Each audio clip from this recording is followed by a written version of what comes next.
In the last 2 years, I've tried 2 of Khadas's single-board computers, which were aimed at being compact and low-power computers for home server or media center projects. More recently, Khadas have come up with something equally small but a lot more powerful. This is the Mind 2, an ultra-small dockable mini-PC with a couple of unique features. This is the second generation in the Mind series that brings in Intel's Core Ultra 5 and 7 series CPUs to replace the i5 and i7 CPUs in the original. So let's get it unboxed and see what's included. The Mind 2 comes with 2 processor options.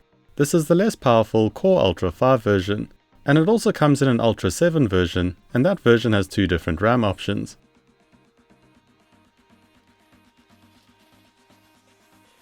In the box, first up we've got the Mind 2. Then under it is a sleeve with the manual and warranty card. And beneath that we've got a USB-C power cable and a 65-watt USB-C power adapter. It's quite clear that they've tried to replicate Apple's packaging, with the minimalistic white box and even the way they've packaged the power cable. The palm-sized Mind 2 weighs just 435 grams. It feels well built in an anodized aluminium unibody enclosure. It's quite small too. It measures 146 by 105 millimeters, and it's just 20 millimeters thick. Taking a look around the PC, on the front we've got a power button with an integrated power indicator LED. The 2 sides have symmetrical cooling vents along them.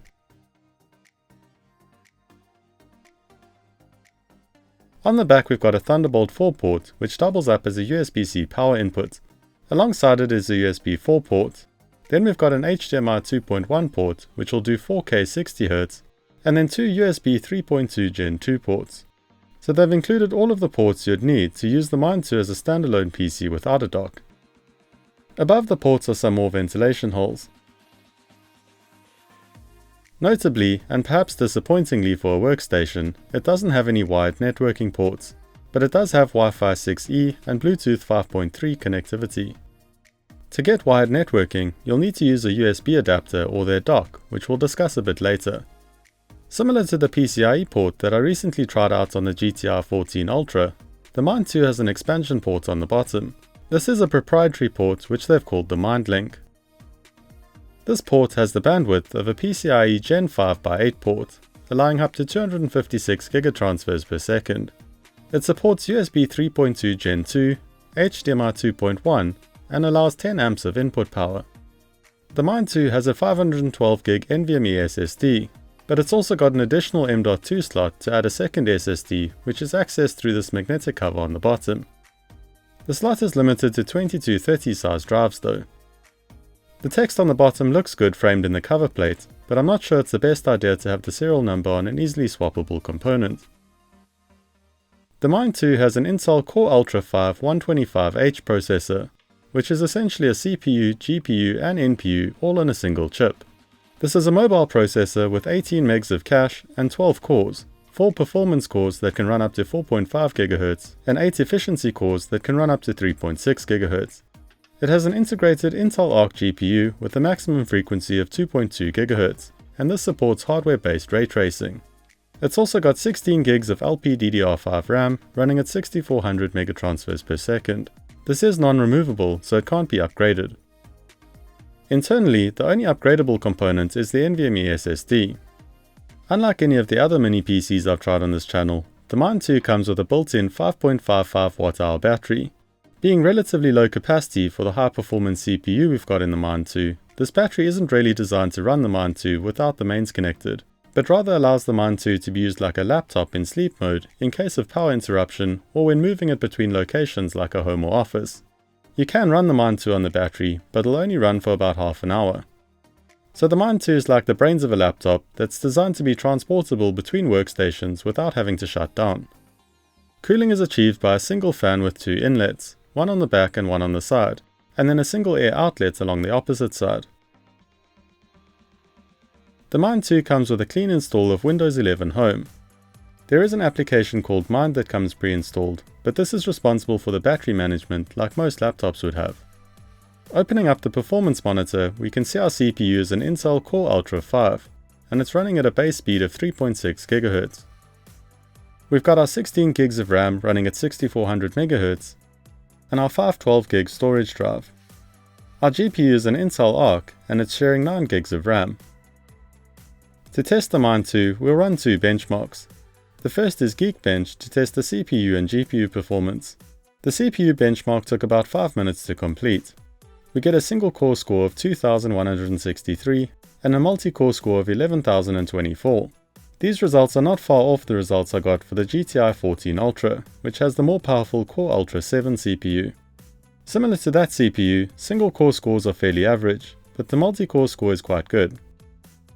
The GPU benchmark took just over a minute, and we get a score of 28,270. This is quite good for an integrated GPU, but it is a lot lower than the results from the Core Ultra 7 CPU. It should still be powerful enough to do some low-level 1080p gaming on it. We'll test that out in a bit. Next, let's run Firmark to test the computer's GPU and thermals. We get a score of 2079, with an average of 34 FPS. Now that we've run a few benchmarks, let's try running Counter-Strike 2 and Doom Eternal on it. In Counter-Strike 2, we get around 60 FPS with graphics on high.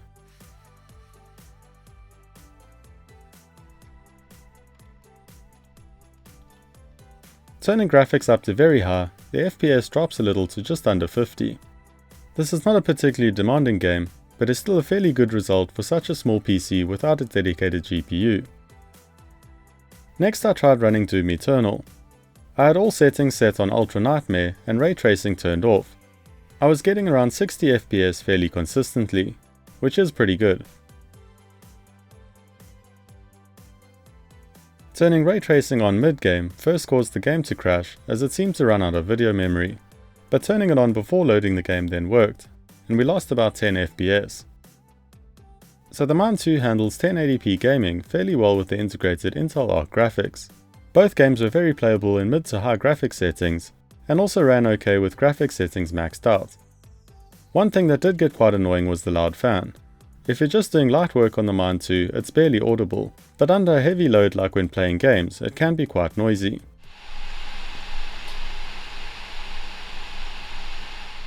In terms of power consumption, the Mind 2 uses around 9 watts when idle on the desktop with the battery fully charged, and this thing goes up to a little over 45 watts with the GPU and CPU being used during gaming.